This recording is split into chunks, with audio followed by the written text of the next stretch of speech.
Let's begin writing your resume now. Every resume has a particular structure, and that includes contact information, objectives, skills, work experience, education, and hobbies. We're going to break down the contact information section on what you should include and what you might want to leave out.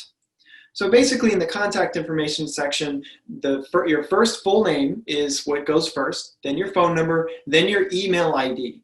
And if you have a social media account like Twitter, Facebook, or Instagram that has 1 million or more followers, it might be impressive to include that as well.